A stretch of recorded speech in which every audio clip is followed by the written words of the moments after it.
What's going on, everyone? Welcome back to another edition of Pistons Daily, where you can find daily content covering all things Detroit Pistons all year long. I'm your host. My name is Kyle Garrison. I'm over on Twitter at Kyle Garrison2, where I talk all things Detroit sports. So come on over, say hello, give me comments, questions, concerns, episode ideas. I'd love to hear from all you guys. With that being said, let's jump right into today's video. So, first thing I want to talk about today is just the NBA draft. It is Wednesday, June 25th when I'm recording this, so the first round will be over when you guys are seeing this. Either way, Friday's episode will have a breakdown of who the Pistons select, whether it's the 37th pick or if they move up. Because the NBA draft is now 2 days, it's split up first and second round, Wednesday and Thursday. We won't know who the Pistons draft until Thursday, and then Friday I will give a rundown of who they take if they end up staying at 37. And then I want to hop into the Eastern Conference. A lot of people have been talking about how wide open it is, so I'll give my thoughts on that. And then I want to dive into Summer League. Trajan Langdon talked about Bobby Klintman and Ron Holland kind of being the feature pieces on the Summer League team this year. So I'll talk about that, what I expect to see coming in Las Vegas in a couple weeks. And then finally, I want to talk about the backcourt depth. I know that Dennis Schroeder has been a hot commodity lately on the free agency market. So I want to talk about what would happen if the Pistons let him go, whether or not they need to prioritize him this offseason. But first things first, let's talk about the draft. So, like I said, I'll give you guys a rundown of who the Pistons end up taking on Friday. But right now, I just want to do some predictions and what I think is most likely going to happen for the Pistons in the draft. And from what I heard from Trajan Langdon, they're going for best player available. So there's not a specific position that they're trying to address. So guys like Kobe Brea, Chaz Lanier, and my sleeper pick, Janai Broom, are kind of three guys I expect the Pistons to look at. Chaz Lanier, I believe, is the most likely option. More backcourt shooting depth, a little bit on the older side, but most of the second round prospects are older, so a little bit closer to their ceiling, like I've mentioned in previous episodes. You like the fact that they might be able to come in and contribute right away. It is low risk, high reward at the 37th pick, so you're not stressing about it too much. I think it comes down to best fit and who you think is going to be able to have impact at the NBA level right away. And I think Chaz Lanier is a guy that can. Another guy that I've talked about before is Kobe Brea, a 6'7" shooting guard, really stretches the floor. Is not a great defender, not great at scoring at all three levels, can move well without the ball, I think would complement this core pretty well. But then again, the question marks surround whether or not he can become a slasher, a driver, somebody that can facilitate and also play solid defense. So I think both of those prospects are very plausible at the 37th pick. And then, like I said, the sleeper pick I have is Janai Broom. He plays that power forward center position. Excellent career at Auburn. Showed the ability to stretch the floor. Was dominant inside. Played very solid defense. Can rim protect as well. Obviously, a little bit of an older prospect as well. Fifth year. Last year was his fifth year in college before he entered the draft. So you're a little weary about that, but also, like I said, he might be able to come and contribute right away just because he was so dominant last year, and he's much closer to his ceiling than a lot of the freshman or sophomore prospects that are getting taken in those earlier rounds. I like Broom a lot, and I think he would fit this team well. It's just going to be a matter of, like we've talked about before, what direction the Pistons see themselves going in this offseason. It'll be really interesting to see what rookie they pick and how it meshes with the Summer League team. I'm excited to kind of break down their Summer League performances and kind of see what they do well and what they need to work on.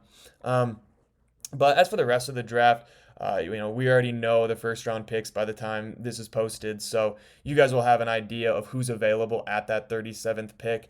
But I think it's kind of fun. This year we can kind of sit back and relax and watch other teams make big decisions for the future of their franchise.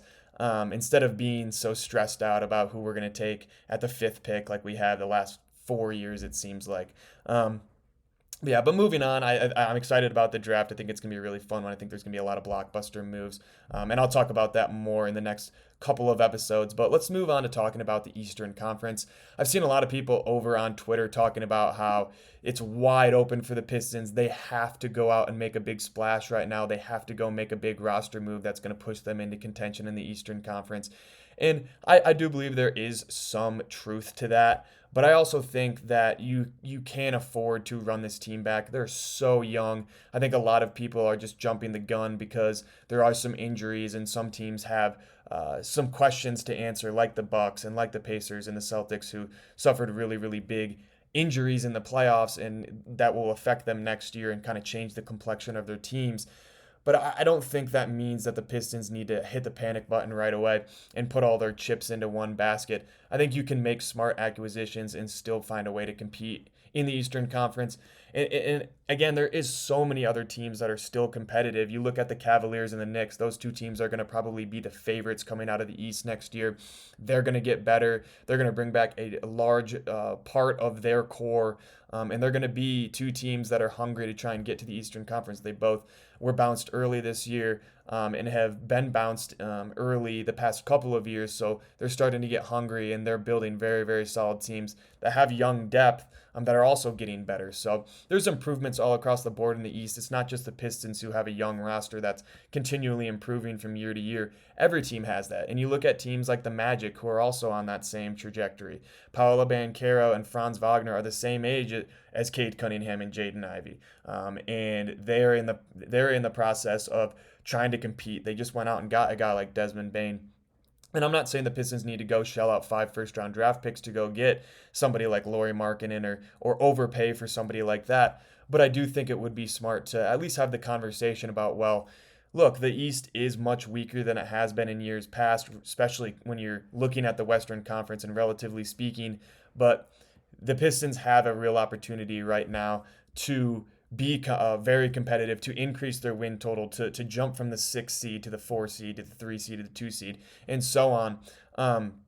But again, there's going to be some other teams that have that same vision, and you might see the Raptors kind of make the jump that the Pistons did last year and sneak in at the 6 or 7 or 5 seed or something along those lines, as teams like the Bucks might make a little bit of a downturn in production from year to year, especially with the injury to Damian Lillard and their lack of assets that they can go and really make a big move. So I like the spot that the Pistons are in. I don't think they should immediately go and panic and try and reset this whole team to compete next year.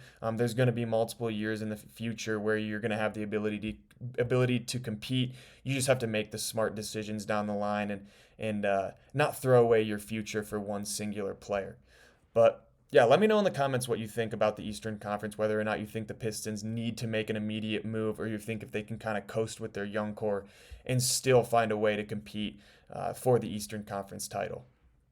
And then another topic I wanted to touch on, I know Summer League is just around the corner with the NBA draft. The Summer League is going to follow pretty quickly. And there's some really intriguing prospects all throughout the draft, but obviously with the Pistons having the 37th pick, and we don't know who that is yet, it's going to be interesting to kind of see how they fit on the Summer League. Obviously, they're going to be a part of the team, but there's going to be some veteran pieces as well that are going to play for the Summer League team. And Trajan Langdon talked about Bobby Klintman and Ron Holland, both rookies last year. Bobby played a majority of his season in the G League, and then Ron Holland was on the team, obviously, for the entire year. Played significant minutes, but I'm sure we'll get a couple of games, probably not the whole week in Las Vegas, but I'm sure we'll get a couple of games for the Summer League. And something I want to see from Ron is just the ability to be in a downhill attacking wing. He's going to have some more weight on his shoulders to be a scorer off the bench this year. So I'd like to see, when he is that guy and he's the best player on the roster, to see him kind of find a way to come into his own as a slasher and as an attacker and as a finisher. We know he was excellent finishing at the rim last year, so I'd love to see him really, really work on that and that be a part of his game that he prides himself on. And I also want him to get the opportunity to get live game reps with his jumper, to have plays drawn up where he's getting screens off ball and he can come to the top of the key and catch and shoot on a three-pointer. We saw a lot of times last year with the attention that Cade gains and the attention that Jaden Ivey gets as ball handlers, Ron Holland found himself open from three-point a decent amount. So if he can show the ability to consistently knock those down, that's something that we should be looking for in Summer League. And then finally, just his facilitating overall. If you do end up, like I talked about earlier, Dennis Schroeder has a lot of just a lot of buzz around him this offseason for other teams that aren't the Pistons. So if you do lose him, it's going to be nice to have a wing that you feel comfortable with handling the ball and facilitating as well. So I'd like to see those different areas of Ron's game be worked on. Obviously, I think he's going to be a monster defensively in the Summer League, especially against weaker competition. So I'm not too worried about that. But then looking at Bobby Klintman, some things I want him to work on is when you look at his G League stats last year, he averaged 12.2 points per game on 42% shooting, just under 30% from three on 4.7 attempts a night, 7 rebounds, 4.3 assists, which is encouraging, but 3.1 turnovers. Nothing impressive on the defensive end, not too impactful there, but there is some upside with his game, but he definitely needs to fill out, become a stronger defender. And with that will come the ability to stay on balance when you are taking those 3-point shots. There was a lot of times where players were closing out and it seemed like he was really rushing his shot in the G League. So I would like to see him kind of come into the Summer League and just slow down, let the game come to him a little bit more, and allow those flashes that we saw from the G League to transfer from year to year. And it would be nice to see him just show that he's working on specific parts of his game that weren't that refined last year. But I am excited to see what he can do, and I will be watching every game. I'm an absolute sicko, so I'll be watching every Summer League game. So I'll make sure to keep you updated on how things are going from game to game.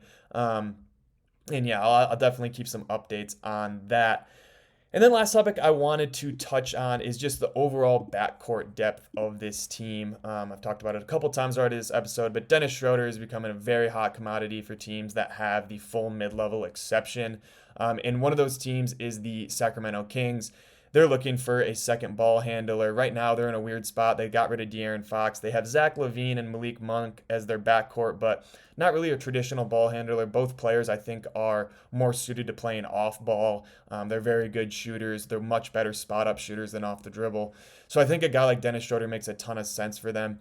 So if Schroeder does decide to sign elsewhere, what will that look like for the guard depth of this team? And if the Pistons decide not to match a Dennis contract and let him walk, then clearly Trajan Langdon and JB Bickerstaff are voicing their trust in Marcus Sasser to be that backup ball handler and relieve Cade Cunningham for the near future. If Sasser can play at the same time as Malik as the primary ball handler as well off the bench, that would also be ideal. So clearly there, if Dennis Schroeder, it's all ifs right now, it's all speculation, but if Dennis Schroeder does decide to take his talents elsewhere, the Pistons are going to have to find a good, solid ball handler off of the bench, and I do believe Marcus Sasser can be that. He has some room to improve as a facilitator, but he has a tight handle. He can shoot off the dribble, and I think with more consistency, it will really help him to come into his own, and I don't see that being a problem long term. Having him be the backup point guard and coming in and playing 18 to 22 minutes a night of just really solid, good defense, showing the ability to expand the offense and find open shooters. I do like his game overall. Again, he's got a ton of refining to do this offseason, but with J.I. kind of transitioning to that off-ball role, if you feel comfortable having Jaden Ivey as the 2 guard with Marcus Sasser as the 1 in the non-Cade minutes, then I say go for it. I say, extend Malik Beasley, divvy out that money to somebody like I talked about, like a Jake LaRavia or somebody else who can provide more depth at the 4 position, which you need. And then you can continue to rely on Marcus Sasser instead of having him just really sit on the bench and rot. Like he did last year when they did acquire Dennis Schroeder. But I'm very happy bringing Dennis Schroeder back. Don't take this as me saying we definitely should get rid of him and automatically just go with Marcus Sasser. I think there's a world where both players can be on the roster, but it'll just be interesting to see who they value more long term. A younger 23-year-old Marcus Sasser or a Dennis Schroeder who might be a little bit better but is a lot older, reaching his 31-year-old season this year, and is more of a veteran presence. So overall, I think the Pistons will make the right decision when it comes to their backcourt depth, and I'm curious to see how that looks going forward. And that's really all I've got for you guys today. If you haven't already, please like, subscribe, comment, Turn on post notifications and follow me on Twitter at Kyle Garrison2 for more content covering all things Detroit sports. Also, let me know in the comments or over on Twitter who you think the Pistons will take at 37, whether or not the Pistons can truly compete in the Eastern Conference without making any significant roster moves. And finally, what would you like to see out of Ron and Bobby Bobby Klintman in the Summer League? And with that being said, that is going to do it here for episode 8 of Pistons Daily, and I will catch you all next time.